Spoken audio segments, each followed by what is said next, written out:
الحمد لله رب العالمين والعاقبة للمتقين والصلاة والسلام على سيد الأنبياء والمرسلين وعلى آله وأصحابه أجمعين ومن تبعهم بإحسان إلى يوم الدين.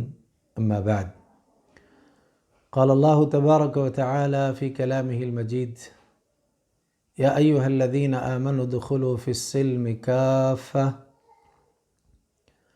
ولا تتبعوا خطوات الشيطان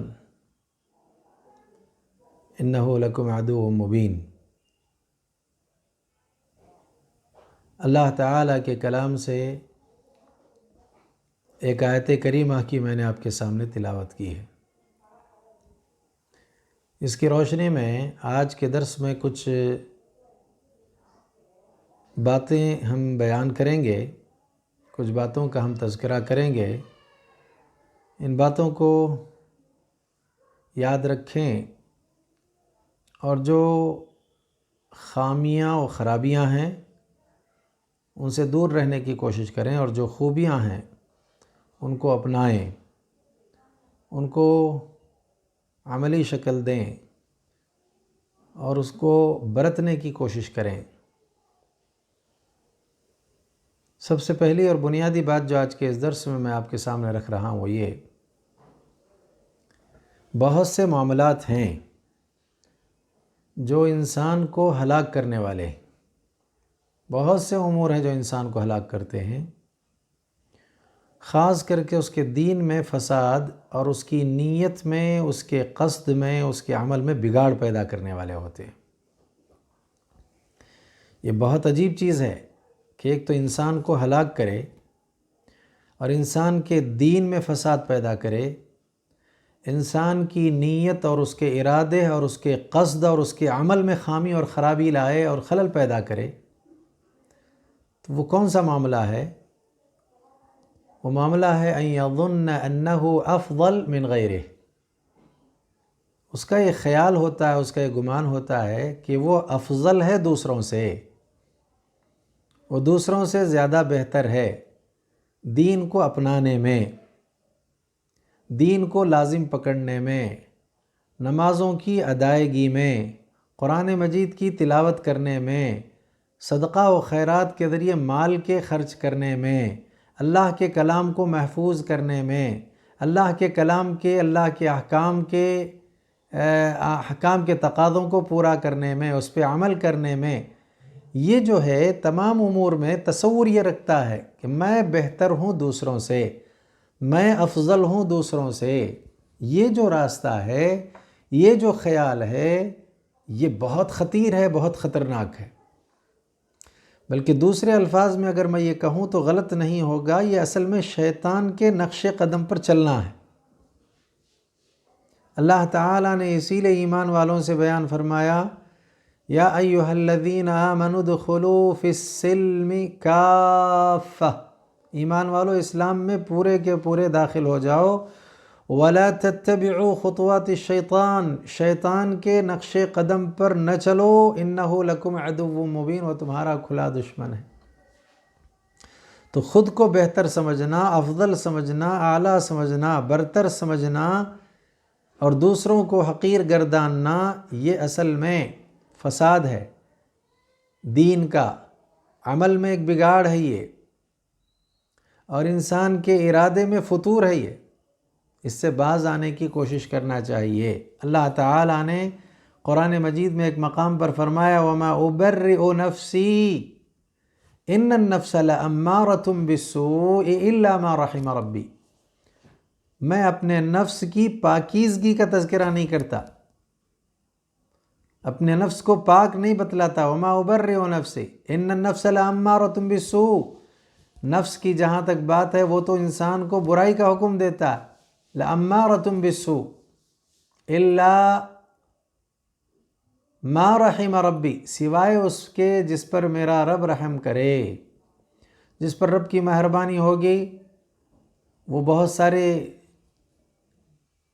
غلط حرکات سے، ہلاک کرنے والی چیزوں سے باز آ جائے گا، رک جائے گا۔ وگرنہ نفس تو انسان کو چاہتا ہے، یا انسان کے سلسلے میں یہ چاہتا ہے کہ وہ ہلاک ہو جائے، وہ اس طرح کا تصور اپنے ذہن میں جما لے۔ بہت عجیب بات یہ ہے کہ ایک انسان دوسروں پر اپنے آپ کو افضل سمجھنے لگ جائے، اپنے کو برتر، اپنے کو بہتر، اپنے کو بالاتر سمجھنے لگ جائے۔ اس کو اصل میں عجب کہتے ہیں، عجب۔ نقصان اس کا کیا ہے؟ اس سے اعمال حبط ہوتے ہیں، اعمال ضائع ہو جاتے ہیں۔ نقصان اس کا کیا ہے؟ یہ خود کو بڑا سمجھنے لگتا ہے، تکبر کرنے لگتا ہے، غرور کرنے لگتا ہے، فخر کرنے لگتا ہے۔ نقصان اس کا کیا ہے؟ اس کا شعور فوقیت والا ہو جاتا ہے، بلندی والا ہو جاتا ہے۔ نقصان اس کا کیا ہے؟ یہ دوسروں کو حقیر سمجھنے لگتا ہے۔ اس کا نقصان کیا ہے؟ یہ اپنے اعمال کو بہت ہی زیادہ بہتر اور اعلیٰ سمجھنے لگتا ہے اور دوسروں کے اعمال کو بہت کمتر سمجھنے لگتا ہے۔ اور نقصان اس کا کیا ہے؟ کبھی کبھی تو وہ لوگوں کو طعنہ دینا شروع کر دیتا ہے اور لوگوں کے ساتھ تشنیع کرنے لگتا ہے۔ اس طرح سے بہت سارے جو ہے خامیاں اور خرابیاں اس سے پیدا ہوتی ہیں۔ بلکہ اس سلسلے میں آپ یہ دیکھیں، اہل علم نے یہ کہا ہے کہ یہ زیادہ خطرناک چیز ہے، یہ زیادہ بری چیز ہے اس سے کہ ایک آدمی گناہ کرے۔ نیکی کرتا ہے، نیکی اس سے ضائع ہو جائے گی۔ گناہ کرتا ہے، گناہ کے تصور سے توبہ کر لے جائے گا۔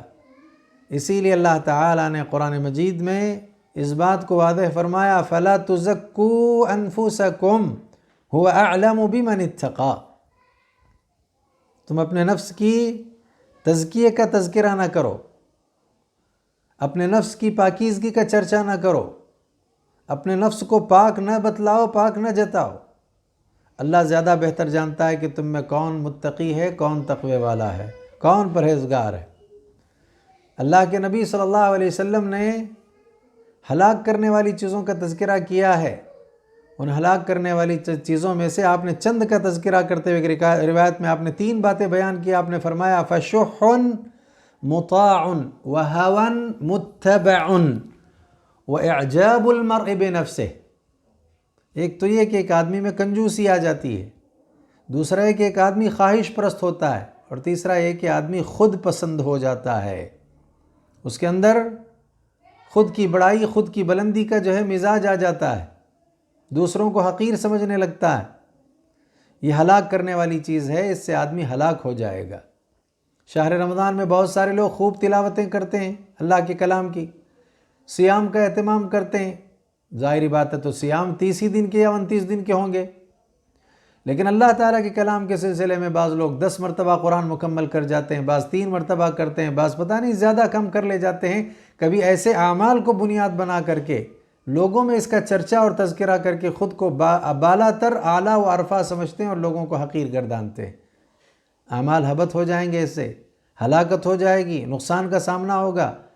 حسن بصری رحمہ اللہ سے، یا بلکہ حسن بصری رحمہ اللہ نے ذکر کیا ہے کہ لوگوں میں سب سے برا آدمی وہ ہے، انسانوں میں سب سے برا آدمی وہ ہے جو خود کو لوگوں کے مقابلے میں افضل سمجھے، خود کو اعلیٰ سمجھے، خود کو بلند و بالا تصور کرے۔ یہ تمام انسانوں میں سب سے برا قسم کا انسان ہے۔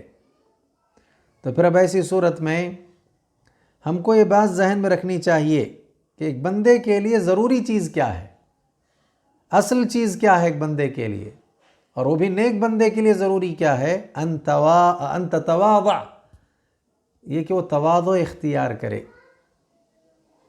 اس میں خاکساری آنی چاہیے، اور اس کا ذہن ہمیشہ یہ ہونا چاہیے کہ میرے مقابلے میں دوسرا بہتر ہے، اور وہ خود کو ہمیشہ چھوٹا سمجھے اور اپنے عمل کو معمولی گردانے، اپنے عمل کو لے کر کے وہ ڈرتا رہے کہ کہیں اللہ تعالیٰ میرے اس عمل کو قبول نہ کرے تو کیا ہوگا۔ یہ فکر ہونی چاہیے۔ ہم نے عمل تو کر لیا اور اس کو اتنا معیاری بنا لیا کہ اب ہمارا عمل اور ہم سب سے بہتر، اور سب کے سب جو ہے ہم سے برتر ہونے سے رہ گئے، اور وہ سب سے زیادہ حقیر۔ ایسا نہیں، بلکہ ڈرنا چاہیے کہ میں نے عمل تو کر لیا ہے، عمل اگر یہ قابل قبول نہ ہوا تو اپنے عمل کو معمولی سمجھے، اپنے آپ کو چھوٹا سمجھے، اپنے سے برتر لوگوں کو تصور کرے، تواضع اس کے اندر آ جائے، تو کامیاب ہونے والوں میں سے ہو جائے گا۔ عائشہ رضی اللہ تعالی عنہا نے اللہ کے رسول صلی اللہ علیہ وسلم سے پوچھ لیا تھا، والذین یؤتون ما آتوا وقلوبہم وجیلہ، جو لوگوں کو عطا کیا گیا اس میں سے وہ جو خرچ کرتے ہیں باوجود اس کے ان کے دلوں میں ایک طرح کا خوف ہوتا ہے۔ اس کے حوالے سے پوچھا عائشہ رضی اللہ عنہا نے، اہو الذی یزنی ویسرق ویشرب الخمر، یہ جو ڈرتے رہتے ہیں خرچ کر کے بھی، نمازیں پڑھ کر کے بھی، فلاں کر کے بھی، یا ان کے دلوں میں خوف رہتا ہے، اے اللہ کے نبی کیا یہ زنا اور زناگار ہیں، زناکار ہیں، زنا کرنے والے ہیں، چوری کرنے والے ہیں، شراب پینے والے ہیں؟ اللہ کے نبی نے جواب میں فرمایا، لا یا بنت ابی بکر، اے ابو بکر کی بیٹی ایسی بات نہیں، یا آپ نے یہ کہا یا بنت صدیق، اے صدیق کی بیٹی بات ایسی نہیں ہے، وَلَكِنَّهُ الرَّجُلُ يَصُومُ وَيَتَصَدَّقُ وَيُصَلِّ وَهُوَ يَخَافُ أَلَّا يُتَقَبَّلَ مِنْهُ، یہ کون لوگ ہیں جن کے دلوں میں ڈر ہوتا ہے؟ یہ نماز پڑھنے والے لوگ ہیں، روزہ رکھنے والے لوگ ہیں، صدقہ و خیرات کرنے والے لوگ ہیں۔ ڈر ان کو اس بات کا ستاتا ہے کہ ان نیکیوں کا اگر اللہ کے یہاں مقام نہ ہو اور یہ نیکیاں قابل قبول نہ ہوں تو کیا ہوگا؟ یہ ہے تواضع، اس کی ضرورت ہے۔ بلکہ حضرت ابن عمر رضی اللہ تعالی عنہما نے تقوی کی علامتوں میں سے ایک علامت یہ بیان کی ہے کہ ایک آدمی کا گمان یہ ہو، ایک آدمی کا خیال یہ ہو